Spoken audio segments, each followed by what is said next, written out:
Hello everyone, and welcome to today's session. On behalf of everyone at Rev.io, I'd like to thank you for joining us today. Before we begin the presentation, I'd like to go over a few housekeeping items. First, audio will automatically come in through your computer speakers.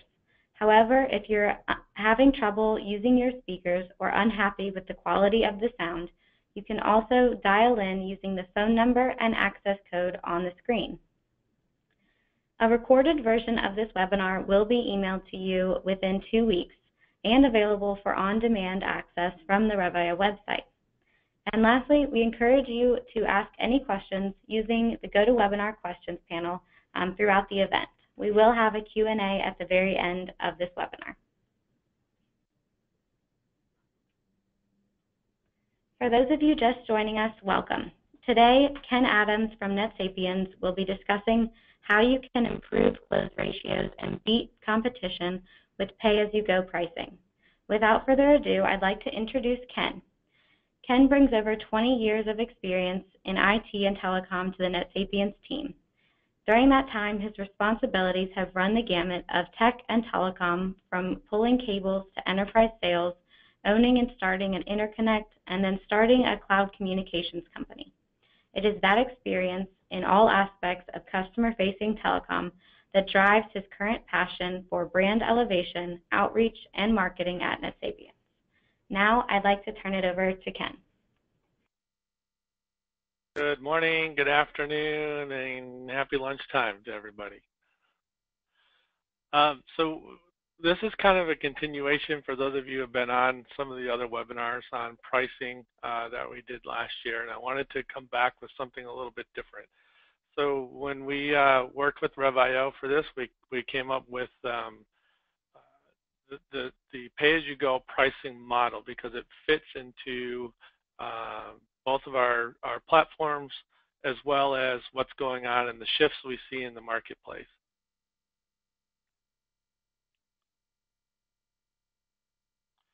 So I'm going to touch on the current state of the service provider market. Hopefully you're all aware of what's going on in there, but there's some things that you might not be aware of that I'll see if I can point out for you.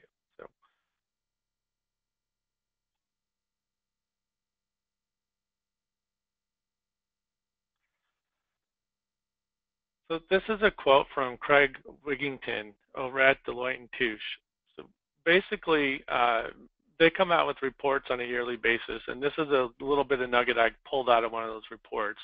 It's continued momentum around core telecommunications businesses, as well as innovation around non-traditional business models, such as the Internet of Things, and payments and evolving communications technologies will present both new challenges and growth opportunities for telecommunications companies. The article went into a lot more detail about how everything's going to the cloud, how everything's becoming an over-the-top service, how much faster it is to deploy when you deploy software as a service from the cloud, communication as a service, UC as a service, things like that. We'll touch on some of those as we go.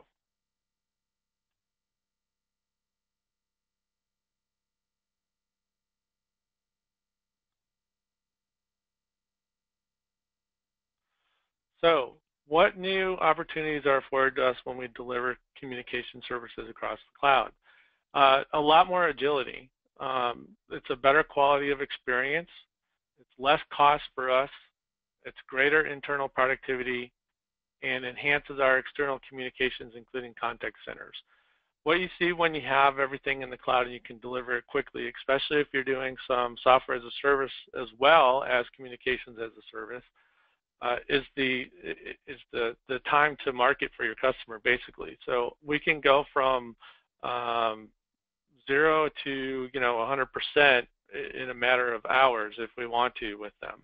That doesn't include porting, of course, and stuff like that. But the point is that we can get these services turned up very quickly for them, especially if we have some automated provisioning going on through different integrations with platforms and stuff like that.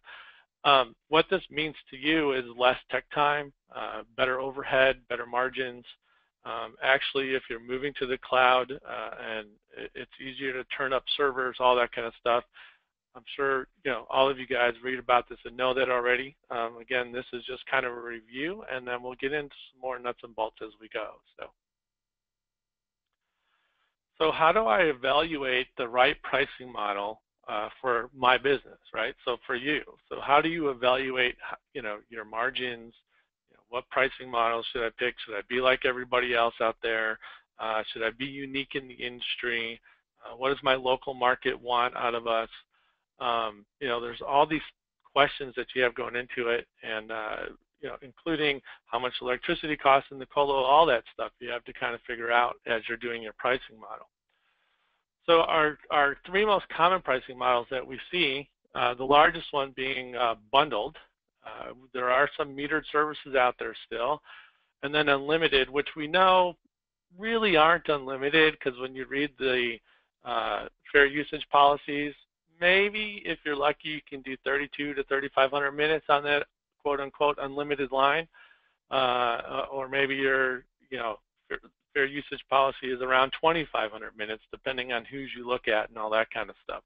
So yes, it's a marketing thing. It's based on data on the average business user uses roughly around 600 to 700 minutes in a month, whereas a power user will use 1,700 to 2,000. So it's really easy to say unlimited, because technically at 2,500 or 3,500 minutes, you're using more than the average anyways, or giving more than the average, I should say. So again, if we're going to say unlimited, maybe we should truly think about unlimited. We'll talk about pricing and stuff like that. I know there's costs, your per minute costs, all that kind of stuff. But again, let's get away from some of the cliches out there and some of the things that have been going on for the last X number of years, and see if we can shake things up a little bit. So bundled, we're picking on AT&T on this one because everybody knows AT&T. Direct TV and internet digital home, AT&T Unlimited Plus. Yes, this is a residential market, but these prices, the bundles also apply to businesses. They apply to the VoIP packages that a lot of your competitors sell, things like that. So again, just for sample sake, we went ahead and pulled these bundles from AT&T. Now, one of the big things you see there, though, is the after 22 gigabytes data usage, right? AT&T may slow your speeds. And that's for home. That's not even on their cellular. So you see all these little things in the fine print, like I said earlier, the fair usage policy or the data caps, things like that are going on out there. So just a little schooling. I'm sure everyone's familiar with this, but a metered extension is billed at a low flat monthly rate plus whatever your per minute charge that you want to have for talk time, which includes inbound, outbound, sometimes voicemail, and then even sometimes extension to extension, depending on whose service you have. So metered extensions have the same features as typically the same features as an unlimited extension, but as you know, they're best suited for like break room phones, kitchen phones, things like that, instead of sticking everyone into a unlimited phone in every aspect of their business. So that's one of the things that we look at. Unlimited, here we're going to pick on T-Mobile, the Un-carrier, and specifically they're going after an older generation with this. So some of this, we use that to point out that some of the things that you're going to do and some of the products you come up with aren't always going to fit every generation out there. Especially, the younger generation with, everything needs to be handheld, all that kind of stuff, lots of texting, lots of SMS, MMS, that kind of stuff. So we need to look at the demographics a little bit as well when we're creating our packages or our offerings of our services to the customers. And you really should get some good data on that, like the demographics of who's looking at your website, who's local compared to, somewhere else in the country or somewhere else in the world looking at your service. These kind of things you can, if you're using Google Analytics well, you can get this data and extrapolate that out and figure that out and then create product sets and marketing around those demographics. Something that we attempt to do here at NetSapiens. A little bit different for us though, because we're not going after the end user like you guys are. So again, picking on the fair and reasonable use policy. So we all know Vonage. Vonage Business sells an unlimited package, quote unquote, but it's not. So if you look at the aggregate, outbound domestic long distance calling cannot exceed 3,000 minutes per subscriber line, per hosted seat, per month. And here's the big one, pulled across all customer subscriber lines. Aggregate inbound domestic toll-free cannot exceed 500 minutes. So you have all these little gotchas out there, and understandable, because in this case, toll-free calling does cost more than regular calling, things like that. But again, when we truly look into it, you know, unlimited is not unlimited. It's a I don't know. I know I'm marketing and I'm picking on myself, but it's a bad marketing term for a product that's not really represented that way. So you're really not getting unlimited. Again, it's based on, you know, power users in the business and stuff like that. So what we've seen over the years, and from my experience being on your side of the fence, some of the common pricing mistakes that we make out there is really, you know, matching what the competitors are doing. Yes, okay, I can see why you want to do that, but how do you differentiate yourself then? Engaging in pricing wars, racing to the bottom. So we're a commodity. It's a race to the bottom in a lot of cases, or it's a race to get subscribers so you can become a target for an M&A, something like that.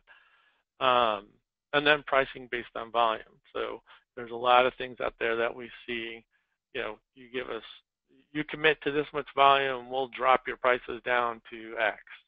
So these are obviously tried and true. They've been around for a long time. However, they're not disruptive. They don't separate you from the other people. You know, they don't say anything about your services other than, ooh, maybe I'm a few dollars cheaper than the next guy, which is not always what we want people to think. We don't want them to think we're the cheaper alternative, things like that.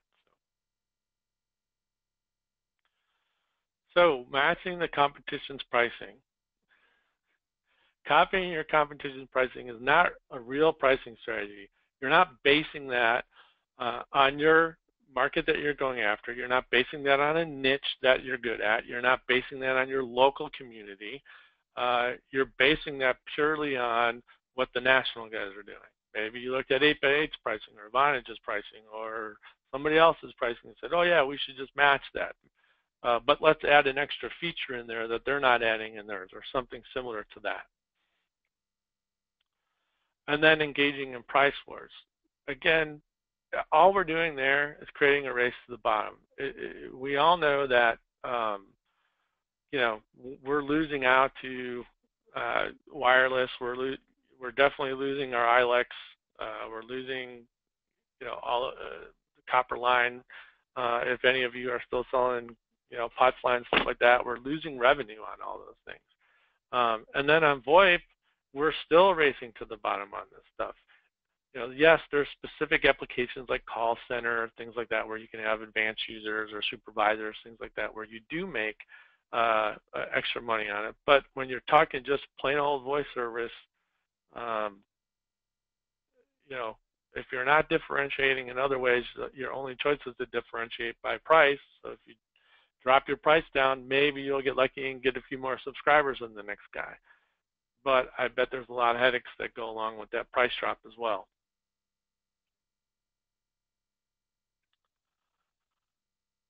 So pricing based on volume is kind of the same situation as racing to the bottom. We're over commoditizing our product. So the more that we do this based on volume, the lower the prices go, the less margins we make, and then, you know, we end up not being able to afford our own operations sometimes. Again, we can look at some other industries, things that are going on there, and see that everyone's racing to the bottom and it's not doing them any good. Even as you go on volume, sell on volume, you're still not doing yourself a good favor because you are losing margin and all that stuff that goes along with commoditizing your product.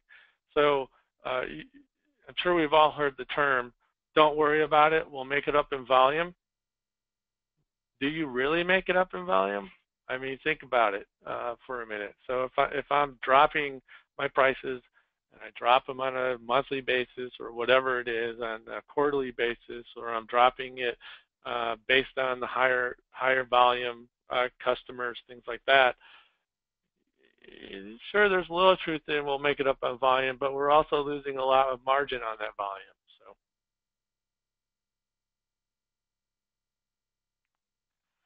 So what should you do? We're not saying this is good for everybody. We're not saying this is the only thing that you should offer. However, based on research, based on where the markets are going, based on what individuals in their homes do every day, which does make it into the business place as well, pay-as-you-go pricing seems to be hot. It seems to be something you should be looking into if you're not doing it already. And you should definitely be adding a pay-as-you-go pricing plan to your offerings.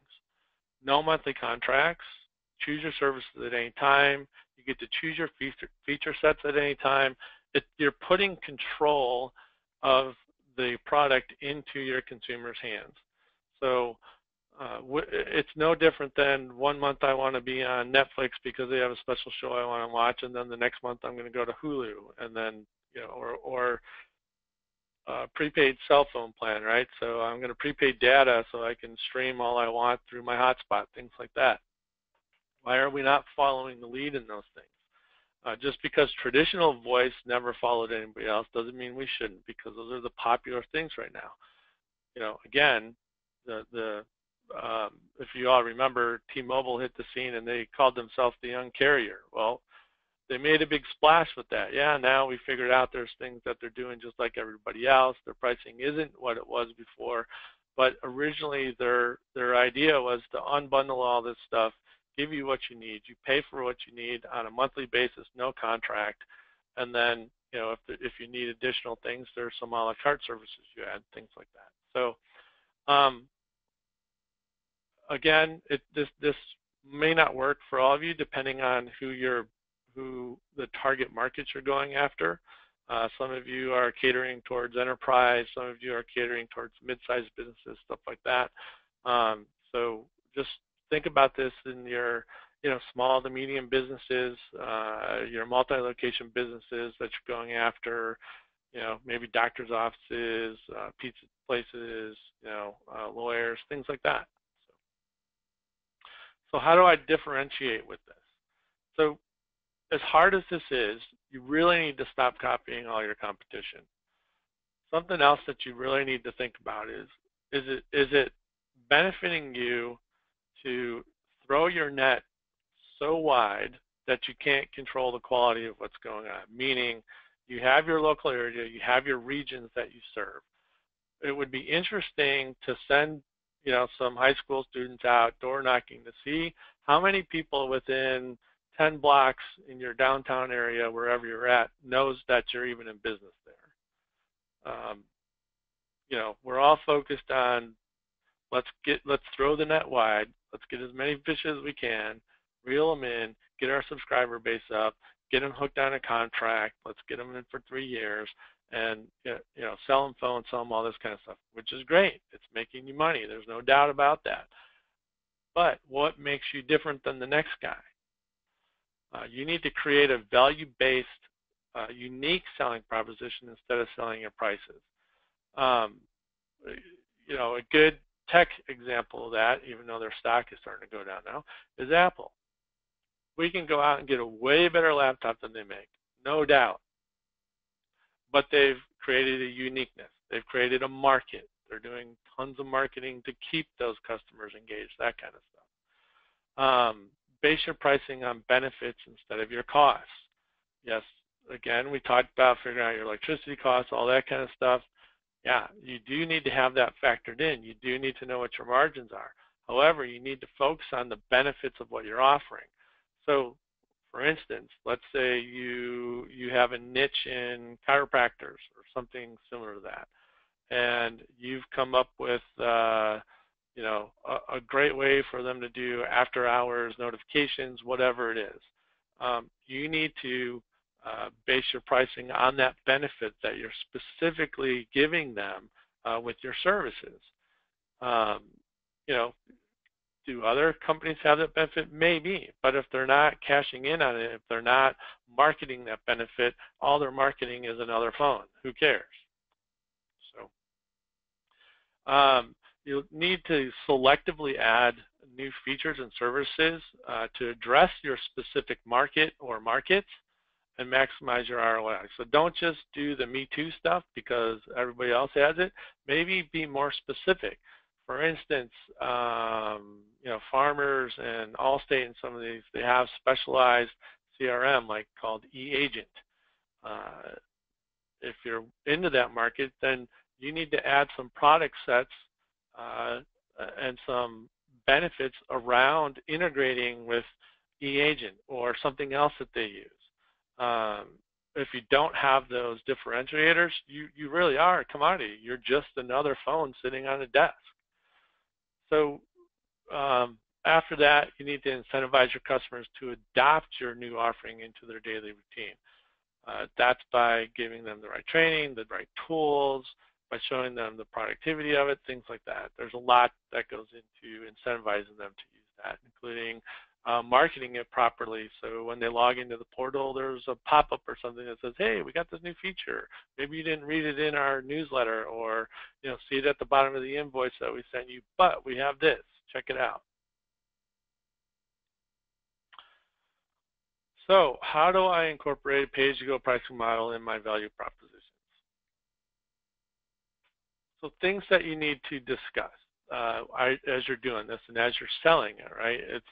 It's like portals and integration, tools that get you started, your billing system, your platform, your API automation, not necessarily the handsets, it's just a device. So you're not differentiating yourself with that handset, whether it's Yealink or Polycom or Grandstream.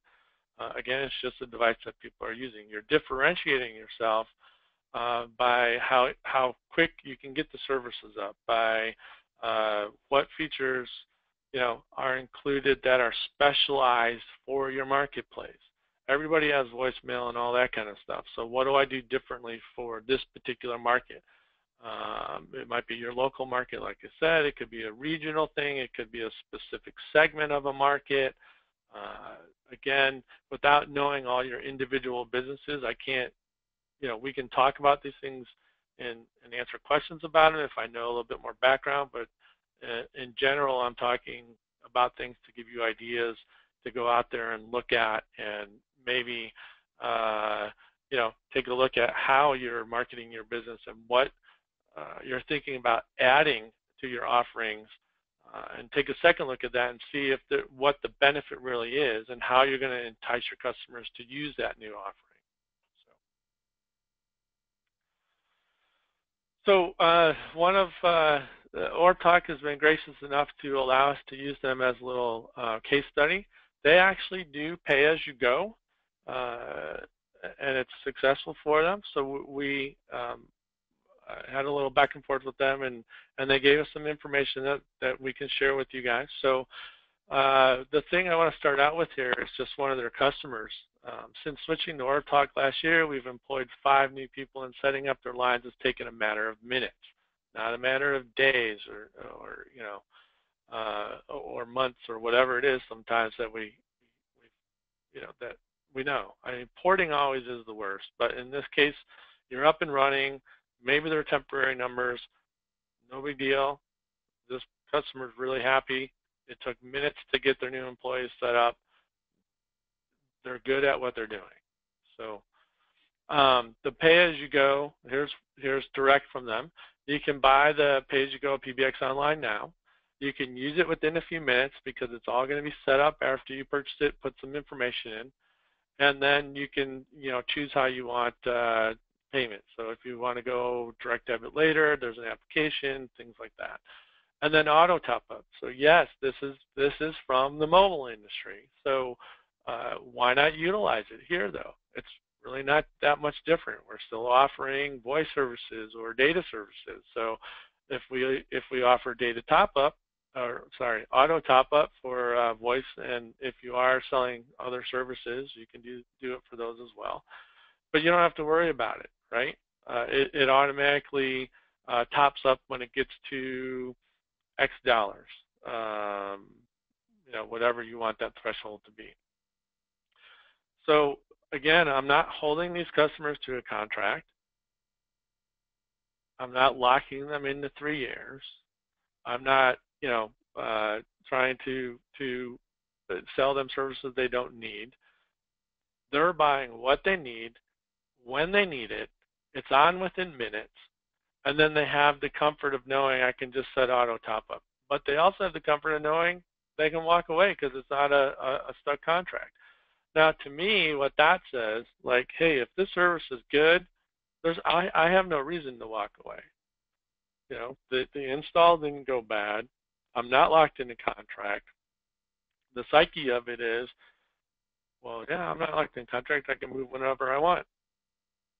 But then they're going to have, well, if I do move, there's going to be some pain, and what if it's not as easy as this one, things like that. So there's a lot of things that go on in the background that they're thinking about when they decide to switch. And usually, I would think it's in your experience too, most of the time the customers are leaving because of either A, you don't have something, a benefit specifically for their segment, and they really need that for better productivity, or B, they've had a really bad customer service experience.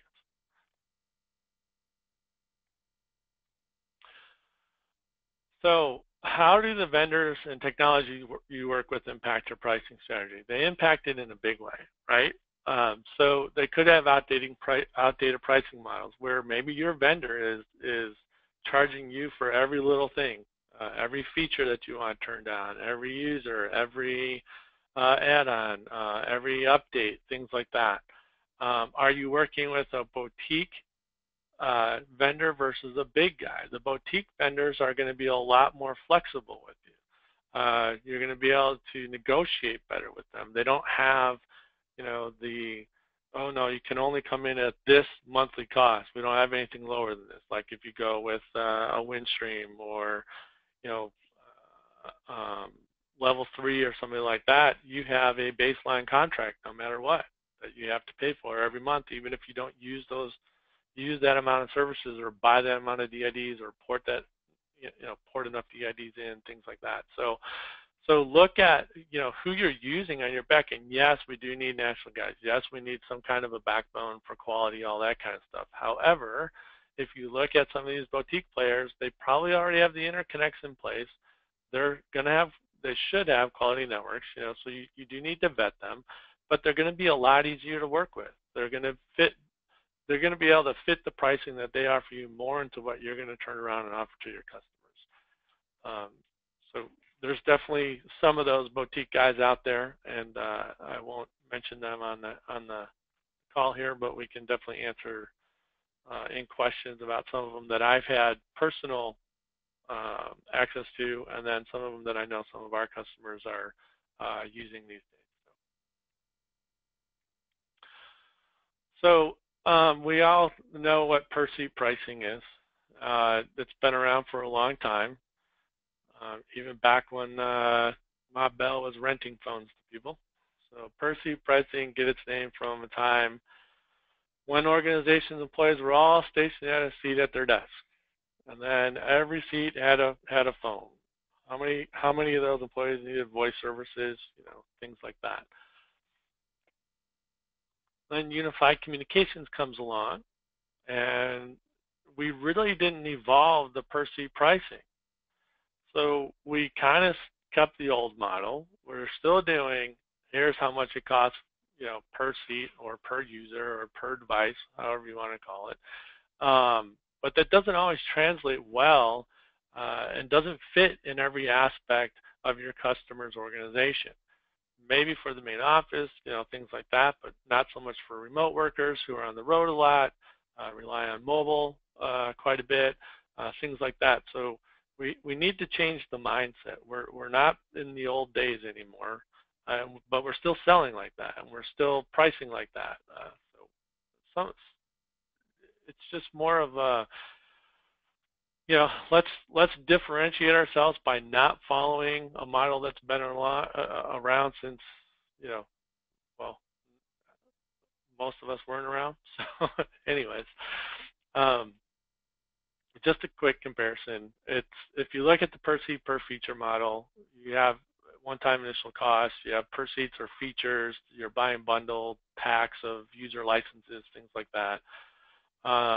When you run out of those, you need to buy more licenses, and then paying for integrations for some of those systems that are closed, where you don't have open API capabilities, things like that. So things that you see, and this actually should say netsapiens/Rev.io, but anyway, some of the things that you see, our pricing is based on concurrent call limit on our platform, the way that we set it up. And you get unlimited seats and features and call bursting and flexible APIs and things like that. So if you pair your back-end soft switch vendor with front-end vendors whose pricing models are similar, it's really easy to get your margins, to get your product sets catered to the individual markets that you're working with. And that includes your carriers. It'll include colo space, things like that. Again, you have all those bottom line costs, but now we need to look at, how do I really differentiate myself without being a Me Too guy and just copying the $24.95 a month per device, per user, per seat, however you're marketing that, and come up with something different, right? So in talking with Rev.io and talking with some of our customers and talking with people in other industries, and from what I read going on in the market, pay-as-you-go seems to be something to hop onto now as far as VoIP services are concerned. Again, it's been in mobile, it's been in TV services, it's been in other areas before, but it's not so explored in the VoIP/UC world. So it's still kind of greenfield there. Anyways, I know we're going to have some questions, and I want to leave a good 20 minutes for questions and answer periods. And I know some of this will not apply to a number of your companies, but I think it does apply on the whole, and at least it applies in the sense that it's going to make you rethink what offerings you have. So at this point, I'm open for questions. We can talk about anything that we saw in the slides here, or if you have specific questions about your particular business, some of those we'll take offline just because I'll need more information to help you, strategize on that. Great. Thank you so much, Ken. That was very insightful, and we definitely appreciate you reviewing this disruptive pricing with us today. I'd like to address a couple questions from the audience. It looks like we have two. So the first one is, what features would be included, and what would be a la carte?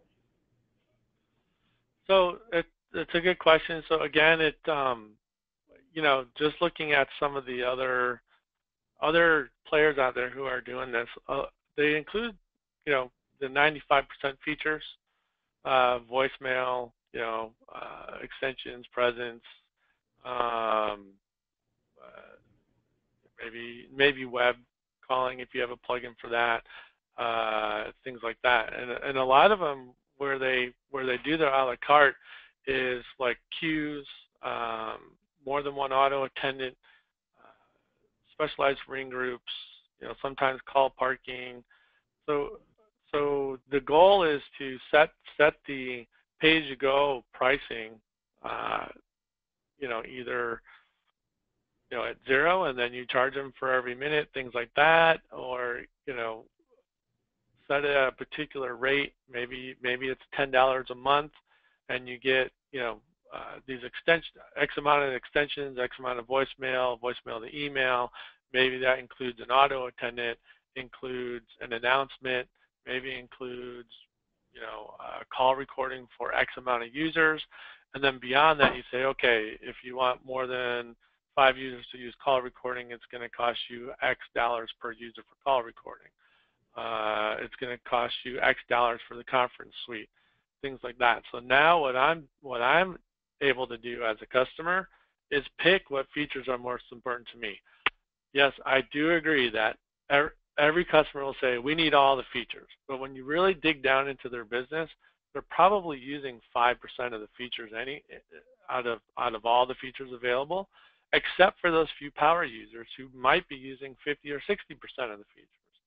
So now for those power users, I can customize what they're using, and for everybody else, it's just a plain vanilla, here you go.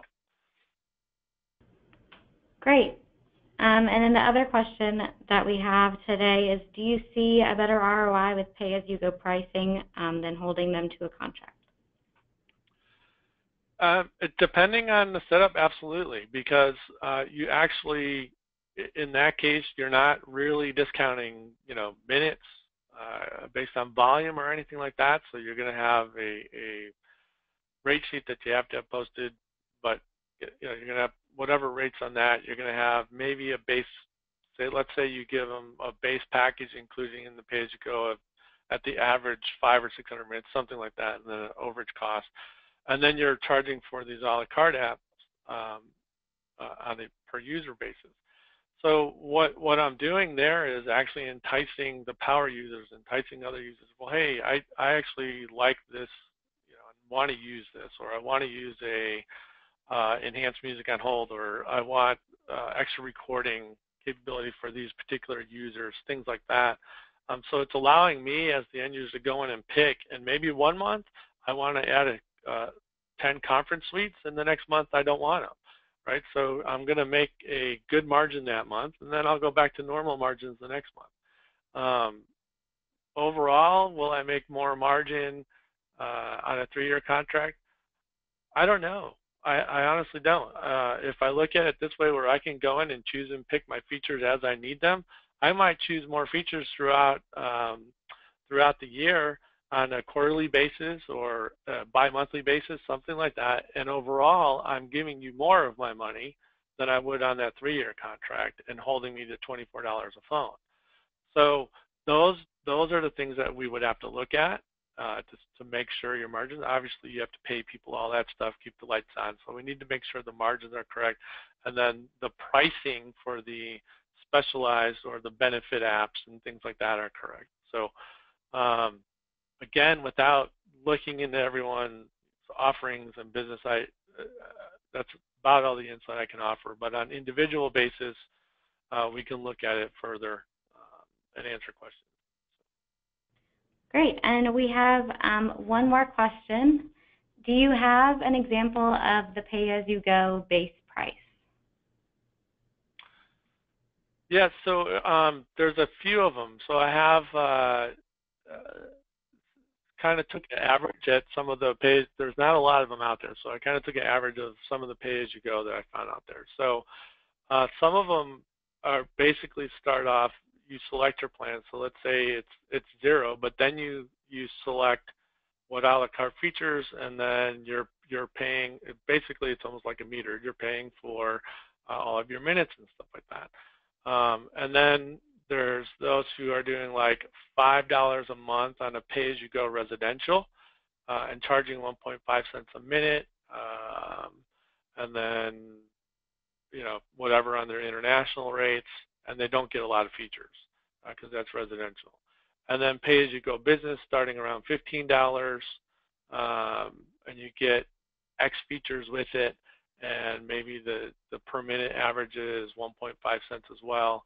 But then they're charging for the DID or a port. So if you don't want just the numbers that we assign to you, and you want to port in a number, I'm going to charge you for the port, but now it's on your pay-as-you-go plan. So they're still charging for some of those services because you can't get around port charges. You have to pay, you know, and then there's some other charges that you have to include in there, taxes, stuff like that. So anyways.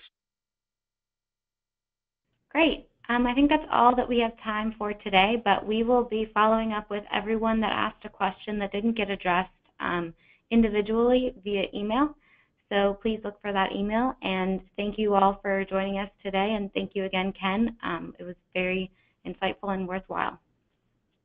Yep, so there's a number of questions that we didn't get to, and again, we will answer all of those questions offline and individually. So I thank everybody for your time today, and there's actually some really good questions there that I want to get to. So